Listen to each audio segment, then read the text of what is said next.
जानवरों के दिमाग के विपरीत मानव मस्तिष्क में एक बड़ा नियोकॉर्टेक्स होता है। भाषा, लॉजिकल रीजनिंग और चेतना के लिए जिम्मेदार क्षेत्र। कई लोगों का मानना है कि ये साइकिक एबिलिटीज का आधार भी है। 2015 में जर्मनी में शोधकर्ताओं ने निर्धारित किया कि मानव नियोकॉर्टेक्स केवल एक जीन द्वारा एक्टिवेट होने के बाद ही विकसित हुआ। कई लोगों के मुताबिक मानव मस्तिष्क में असाधारण अनछुई क्षमताएं हैं जो हमें दी गई हैं परग्रहियों द्वारा। आपको सोचना होगा कि आखिरकार लक्ष्य कहीं इस ग्रह पर सभी मनुष्यों को एक्टिवेट करना तो नहीं।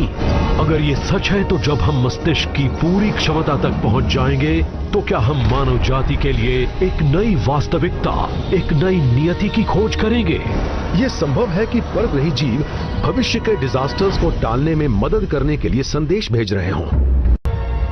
पेरिस, फ्रांस, 30 जून 1559। एक दुर्घटना में फ्रेंच किंग हेनरी II एक टूर्नामेंट में भाग लेने के दौरान घातक रूप से घायल हो गए। 10 दिन बाद उनकी मृत्यु हो गई। खबर ने फ्रांस के लोगों को झकझोर दिया, सिर्फ एक आदमी को छोड़कर, मिशेल डे नोस्ट्राडामस। परसों पहले नोस्ट्राडामस ने किंग हेनरी की मृत्यु का वर्णन ला प्रोफेटिए में किया था, जो भविष्य के बारे में 942 भविष्यवाणियों का एक संग्रह है। अब उनकी खौफनाक भविष्यवाणी पूरी तरह सच साबित हो चुकी थी। भविष्यवक्ता के रूप में नोस्ट्राडामस की प्रसिद्धि एक भविष्यवाणी से शुरू होती है कि किंग हेनरी II एक जॉस्टिंग दुर्घटना में मारे जाएंगे और भविष्यवाणी के अनुसार वो एक क्रूर मौत मरे। इस सकारात्मक सटीक भविष्यवाणी की प्रतिक्रिया ये हुई कि लोग नोस्ट्राडामस के पुतले जलाने लगे। 1566 में उनकी मृत्यु के लंबे समय बाद नोस्ट्राडामस की सबसे डरावनी भविष्यवाणियों के बारे में पूरी दुनिया जान गई। वो आज प्रसिद्ध है क्योंकि 1555 में ही उन्होंने नेपोलियन के उदय, हिटलर के उदय और प्रिंसेस डायना की मृत्यु की भविष्यवाणी की थी। नोस्ट्राडामस शायद बाइबल के बाद की भविष्यवाणी में सबसे स्थायी नाम है और लोगों को लगता है कि वो उनकी चौपाइयों को पढ़कर ये जान लेंगे कि जीवन में आगे क्या होने वाला है। उनकी भविष्यवाणियां होती हैं फॉगी, क्लाउडी, क्रिप्टिक और वर्ड प्ले वाली, जिन्हें हम एनाग्राम्स कहते हैं। वो चर्च कानून के तहत जलाए जाने से बचने के लिए कठिन कविताएं बनाने की कोशिश कर रहे थे। नोस्ट्राडामस ने भविष्य को देखने की क्षमता के साथ पैदा होने का दावा नहीं किया था। उन्होंने कहा कि ये उपहार उनके मध्य 40 के दशक में अचानक आया, जब वो दक्षिणी यूरोप में एक चिकित्सक और केमिस्ट के रूप में प्लेग से लड़ रहे थे। लेकिन क्या या किसने उन्हें भविष्य देखने की अविश्वसनीय क्षमता दी, ये उनके लिए भी एक रहस्य था। वो अकेले ही प्लेग से लड़ रहे थे और उनकी पत्नी और 2 बच्चों की मौत हो गई थी। उन्होंने अपने खच्चर पर सामान लादा और एक ही रात में सब कुछ छोड़ दिया और लगभग 6 वर्षों के लिए ऐतिहासिक कालक्रम से गायब हो गए। सदमा, शोक और उनके साथ जो कुछ हुआ उसकी चोट ने उनके फैमिली गिफ्ट को जगा दिया था। उन्हें एक जागृत अनुभव हुआ था जिसने किसी तरह उनकी साइकिक एबिलिटी को खोल दिया था। ये बहुत मुमकिन है कि उनका मस्तिष्क ही किसी तरह बदल गया हो। एक स्विच फ्लिप किया गया था और जब वो वापस आए तो उनके पास भविष्य को देखने और भविष्यवाणियां करने की क्षमता थी। एक मानसिक जागृति। क्या यह संभव है कि नोस्ट्राडामस की भविष्यवाणी करने की क्षमता किसी तरह के ट्रॉमा से सक्रिय हुई थी जो उन्होंने अनुभव किया? एक्स्ट्रा सेंसरी एबिलिटीज के कई शोधकर्ताओं का मानना है कि मानव मस्तिष्क में अविश्वसनीय क्षमता है जिसे वैज्ञानिकों ने अभी तक नहीं खोजा है और जो कभी कभी दर्दनाक घटनाओं द्वारा जागरूक हो जाती है। इसके प्रमाण न केवल नोस्ट्राडामस के जीवन में पाए जा सकते हैं बल्कि आधुनिक समय में भी ऐसे असाधारण मामले पाए गए हैं। मेलबर्न, ऑस्ट्रेलिया, फरवरी 2012। 21 वर्षीय कॉलेज स्टूडेंट बेन मैकमैन एक दोपहर ड्राइव करके घर जा रहे हैं, तभी एक semi truck red light jump कर जाता है और उनकी कार को टक्कर मार देता है।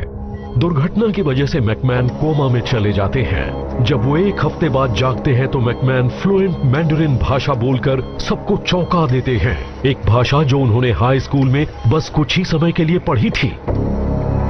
डॉक्टरों का कहना है कि मैकमैन फॉरेन लैंग्वेज सिंड्रोम से पीड़ित हैं, एक दुर्लभ स्थिति जो एक दर्दनाक मस्तिष्क की चोट के बाद होती है। ऐसी कुछ परिस्थितियां सामने आई हैं जहां लोगों को मस्तिष्क की चोट लगी है और फिर अचानक कुछ पूरी तरह से नई क्षमता विकसित हो गई।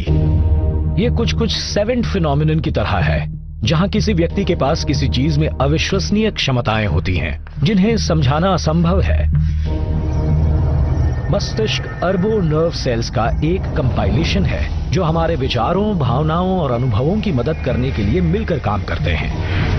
मस्तिष्क के बारे में अभी भी लगभग सब कुछ रहस्यमय है, यानी हम समझते हैं कि चीजें काम कैसे करती हैं, लेकिन जब ये हमारी वास्तविक फीलिंग्स, हमारी सोच, हमारे इमोशंस, हमारी चेतना की बात आती है तो हमारे पास सचमुच अच्छा जवाब नहीं होता कि मस्तिष्क हमें उन विभिन्न अनुभवों में कैसे मदद करता है।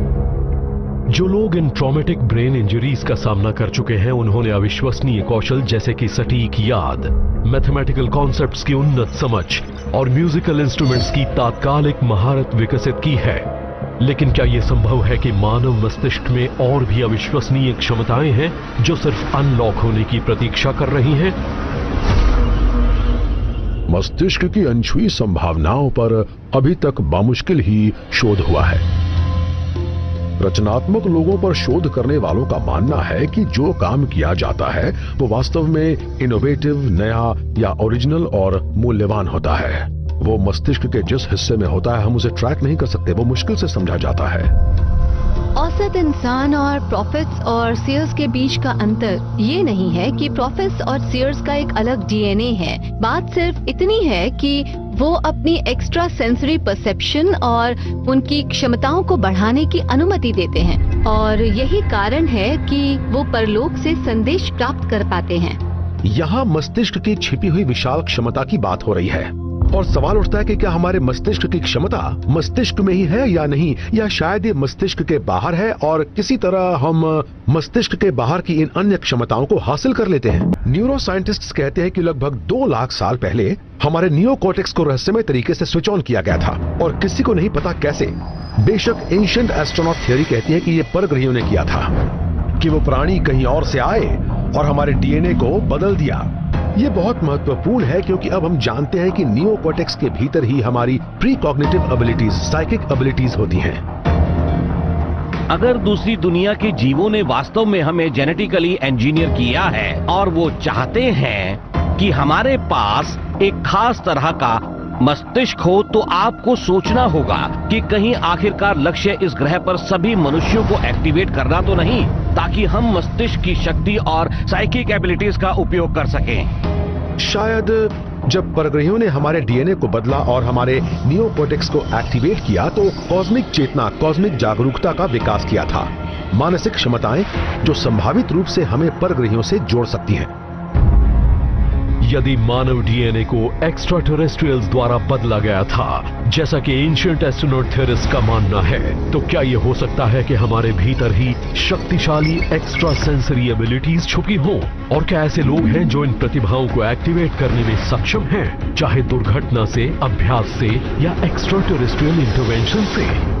शायद इससे जुड़े सुराग दिव्य दृष्टि के दावों और मन की शक्ति से चीजों को नियंत्रित करने की अविश्वसनीय क्षमताओं की जांच करके मिल जाएं।